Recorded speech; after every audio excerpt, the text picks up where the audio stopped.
Tere! Minu nimi on Helis Roosimaa. Täna vaatame, kuidas pildile või tabelile lisada pealdist ehk pealkirja.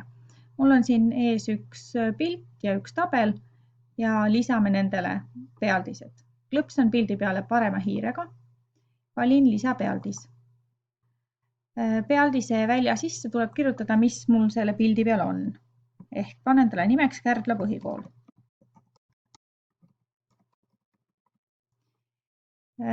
Kategooriaks valin joonis. Kui juhtub, et siin RIP menüü alt seda joonist ei paku, siis see tuleb ise sisse kirjutada. Asukohaks valin all, sest et kõikide jooniste pealkirjad peavad paiknema meie juhendi järgi all ja panen sobib.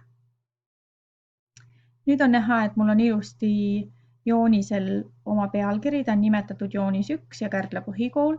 Nüüd, kuna see pilt ei ole minu tehtud, siis ma pean siia lisama ka viite. Ja panen siia vahe vahele. Ja ma tean, et see pilt on tehtud sellise inimese poolt, kelle perekonnanimi on Saar.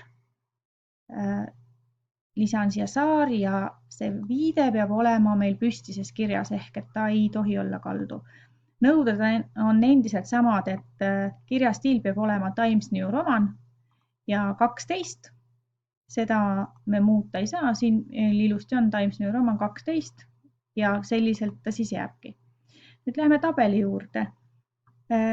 Klõpsan ka tabeli peale parema hiirega, valin lisapealdis ja jälle panen talle nimetuse. Oletame, et see on mul siin raamatute tabel, ma panen siia raamatud.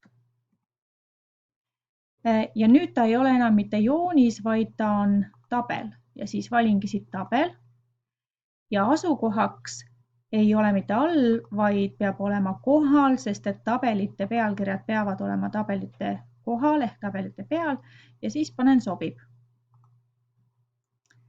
Nüüd sain ilusti endale siia tabeli pealkirja, tabel 1 ja raamatud ja kuna see tabel on minu enda koostatud, siis sellele ma viitama ei pea.